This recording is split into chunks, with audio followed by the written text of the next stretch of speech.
Hi everyone.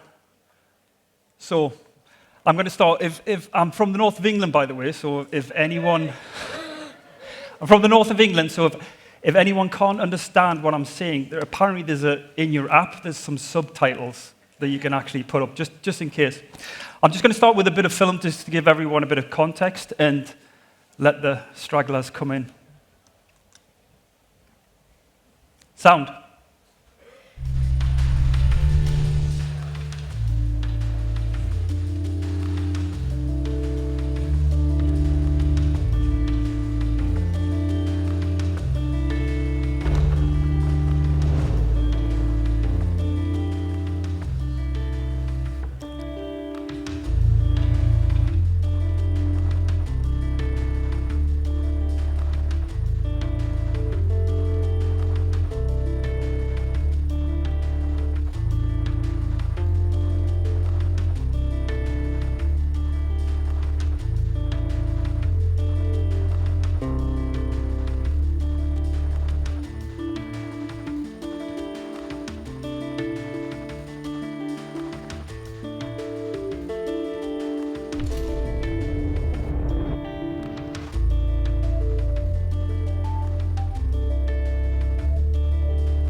So super happy to be here to talk about our brand transformation journey, what we've been on for about 4 years. And to be honest, I think all brands in today's world are constantly on a transformation journey. Before I start, can we just have a show of hands? Is everyone who's heard of Bang & Olufsen, can you put your hand up? Wow, that's really, really good. Really, really good. But the reality of our business is we're a 1% brand globally. So when we ask the question, who is Bang & Olufsen? Usually the answer we get back is Bang & Who. If you dig a little bit deeper, you might turn around the guy and say, oh, that was my granddad had that product, or my father had that product. So again, a massive problem with awareness, and that was the starting point for this journey 4 years ago. What we're going to do, just to give a little bit more context, if there's some younger people out here, I'm just going to rewind back a little bit and talk about this icon. I was handed the keys to an icon. So dialing it back 50 years, basically, this is an ad for the Beomaster 9000. I think it says more than 1 million words. There's literally, the category was dominated by the Japanese. This is in the 1970s. So all of the innovation within consumer electronics was coming from Japan. And this is an ad we did because every time we released a new product, you literally had the whole world looking at us and saying, how did they do that? How did they do that? This guy's completely blown away.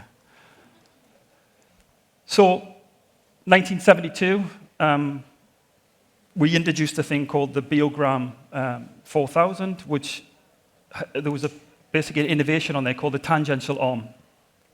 And what that did is literally you pressed a button, play, and that cut across the record and put it down exactly in the right place on a record. There's maybe some old people in here that remember records. You used to have to pick it up, you used to have to put it in, you used to have to put it down in exact the same place of where that track started. Terrible customer user experience. And the fidelity of the sound wasn't good either. So when we did this, with this innovation, we reproduced sound that was unheard of. This here was done by Jacob Jensen, famous Danish designer, and it sits in the MoMA Design Museum as part of their standing exhibition. There was a time where you could only listen to music in one room. 1982, we created this innovation called the MasterLink Control. And what this did, it allowed you to play music in different rooms. So we basically coined multi-room 7 years before the internet was invented, 23 years before Sonos hit the shelves. Another innovation. This is 1996. This was a product designed by a guy called David Lewis. And what we did is putting a CD on. It was CD players was one at a time.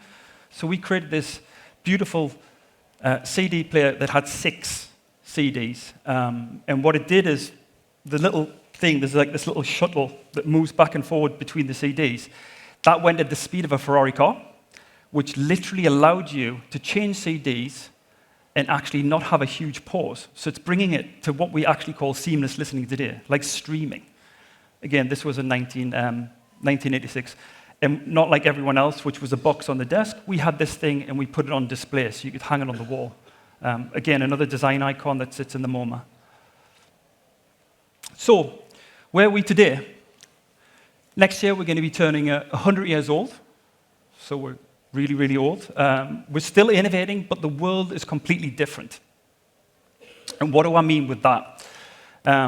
So again, the first thing that we wanted to do is like how we're going to position ourselves in the future. We needed to understand all of these things in the past. So if you look at change is constant, we all know that, especially in today's world, especially with technology. But if you look at the industry 1.0, Steam, obviously we didn't exist as a company, so we went around then. Electricity came around. We had this amazing thing called the Eliminator, which is basically like a thing you plug into the wall, your radio. You could plug it directly into the wall, because beforehand you used to have batteries that you had to change every week. So we created this adapter. So massive innovation, put Bang & Olufsen on the map for everyone. Industry 3.0, consumer electronics. We completely dominated that category for 3 decades. Everyone, like I said, was looking at Bang & Olufsen. But if I look today, and some of the things that we're struggling with today, it's not so much this, it's actually consumer expectations. And what do I mean with that? Sorry about having to play Louis C.K., but he does a very, very good job of explaining technology in today's, and how technology is not appreciated in today's world. Do you feel that we now, in the 21st century, we take technology for granted? Well, yeah, because now we live in an amazing, amazing world, and it's wasted on the crappiest generation of just spoiled idiots that don't care, because this is what people are like now. They got their phone, and they're like, it won't. Give it a second. It's going to space. Can you give it a second to get back from space? It's the speed of light. Yeah, there's more to this clip. It's super interesting, but it's true. It's like that's what's happened with technology. So the first thing we had to look at is, so where do we fit in today's world? Where do we fit into the context, given the fact that technology is a commodity? Everyone just expects things to work seamlessly. So if you look at where we've been and where we've been playing, obviously we've been in mainstream consumer electronics, and what we're having to do is sort of push ourselves as far away from consumer electronics as possible.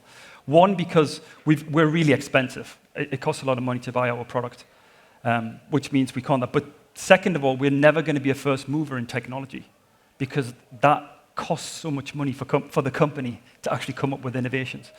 So what we need to do is we need to find our own space and find a bit of a blue ocean for ourselves to operate in. And obviously, that sits in the intersection between luxury and aspiration, owning the sound of what we call luxury, because we are a luxury brand.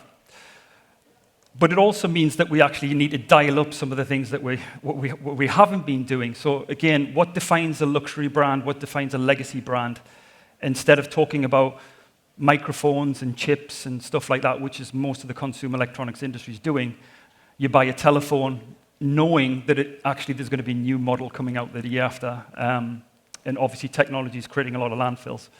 So we need to talk about these things, and we can do this with credibility, because one, like Danish design, we're a Danish company. Danes have historically always did beautiful furniture. They've got a lot of legacy within design, and we've created icons for lots of years, for the past 50 years. So, tick, we've got that. Heritage, the company's actually turning 100 years next year, so we've got loads of stories and anecdotes that we can actually talk about, so we've got that. Bespoke, we're focusing a lot on bespoke, which is, again, an atelier. There's a massive attention to detail when we create our products. Everything from sourcing the aluminium to the wood that we're using and how we design that, but also looking at how do we create products that are completely bespoke for customers, which is another big part of, if you look at the luxury playbook, how you should be playing. Pricing power, our speakers, some of them go up to like 100 grand, so it's really, really expensive, so we have that check. Omnichannel, incredible part, important part of how we actually create a seamless end-to-end experience that's branded. Really, really important. Obviously, bricks and mortar is another part that's very, very important because ultimately you do your research, but you go in and you listen to the product in a store, and that's where you see the magic. And then we do a lot of collabs with a lot of cool brands where we're looking at how do we feed off each other's equity. I'm going to talk a little bit about Ferrari a little bit later on. So these are the things that can help us do that and why we can actually, with credibility, say we can own that space. The other thing we had was we needed, once we did the repositioning exercise, we need to look at how do we reclaim our boldness. Historically, this company is, if you go back, have a look online, amazing advertising that is really bold, that took a very distinctive. But over the past 10, 20 years, it's sort of, we've become incredibly bland, to be honest, and it's really shit. So the first thing that I had to do was come in, and this is how we were interpreting luxury, which is using the fashion playbook. So again, not fashion, luxury, but actually using the fashion playbook one-to-one just wasn't working for us, and it wasn't working for the audience. I mean, these models look incredibly fucking miserable, right? And the one thing that we do is music makes you feel something. And, you know, watching TV makes you feel something. So why are we not actually having a brand that looks really expressive? So this was the first thing we had to do, was scrap that one and come up with a way, what's our take visually and verbally, and how do we want to present ourselves to the world? And this is just a glimpse of what we did. Obviously looking at having some guardrails about what we wanted the brand to feel, artistic, memorable, contemporary, sophisticated, eclectic. We looked at also the geometry of our products. So the products you got, there's a lot of geometry that goes into that. We've also got that in the heritage mark here, so how do we take that? So we needed a typeface that reflected that because we didn't have that. Looking at the pattern. Obviously colors, before we were incredibly beige, so our products are beige and natural colors, but our advertising was also beige, meaning that the products were just sinking back into the backdrop. And our products look incredibly different. So why we're not giving them a bit more space? Tone of voice, incredibly important part of what we do. I don't know if Reed Words is here. I can see them down here. Amazing verbal agency that we use to help coin. It's based off a personality, but I do think people underestimate the power of words and how do you actually have, again, when you're coming, you've got the visual aspect, but how do you marry that with something equally as powerful as the verbal world? And then obviously applying it to all the different applications. And we're still doing this, like I say, 4 years in, the brand is still transforming. It's very organic, and I think that's the way we need to be in a world where change is happening at a tremendous fast pace. So this is another project I'm just going to quickly take you through. This is for Ferrari, a collab we did, and we did this last year, and I would never be able to do this piece of work 4 years ago when I first started. It's taken time to get here and build that actual confidence in the company that we can actually express ourselves this way, instead of looking at one-to-one product communication.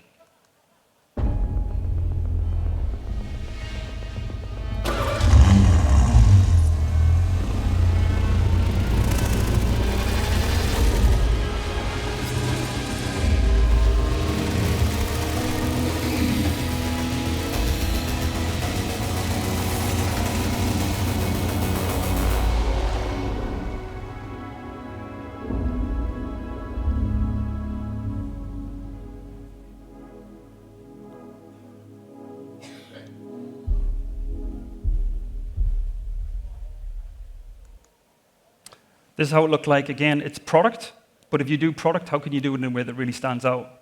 And before, our product guys was like, wait a minute, that's not exactly how that product looks. I'm like, don't care about that. don't care about this. Like, needs to take space. We need to be bold.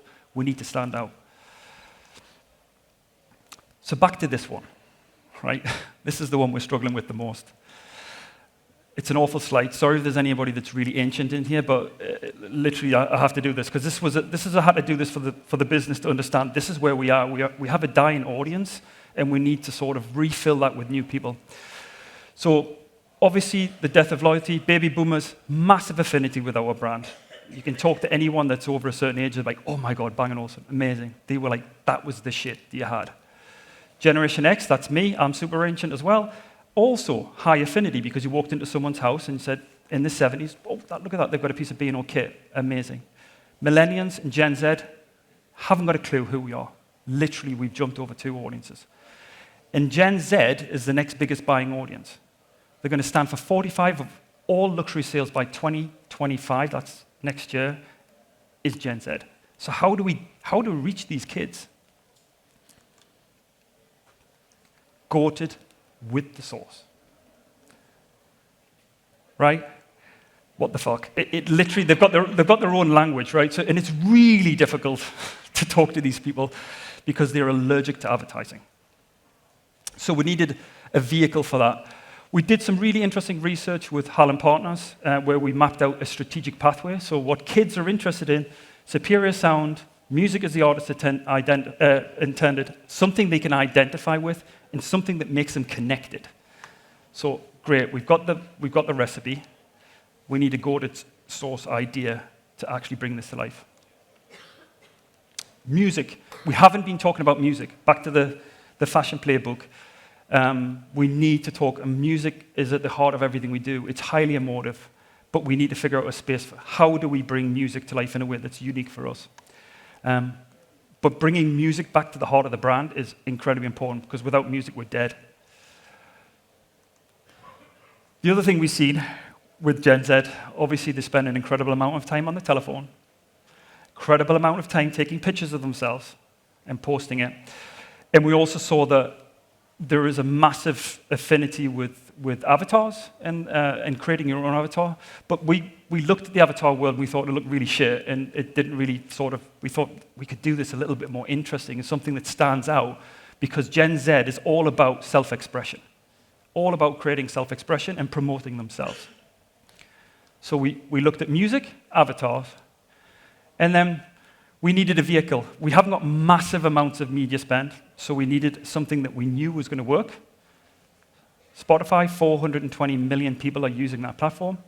Spotify Wrapped, 65 million wraps per year. So we knew the mechanic was there, but we thought, how can we do it a little bit better than what Spotify's doing? And this is what we did.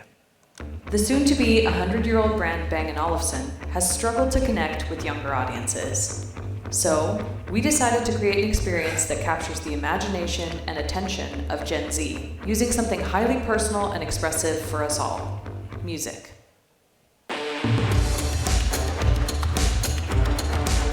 See Yourself in Sound poses a simple question: what does your music taste actually look like? The answer comes in the form of a 3D dancing avatar, yours to keep and to share.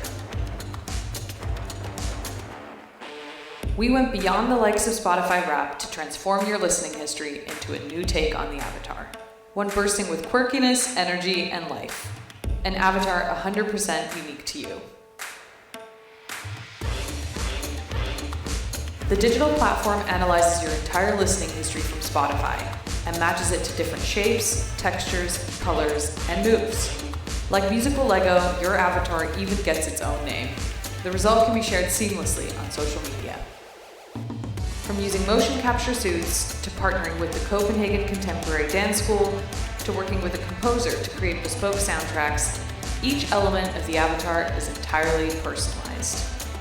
We launched the campaign using influencers from the music and design space, driving people to events hosted in our stores across the globe. And the world took notice.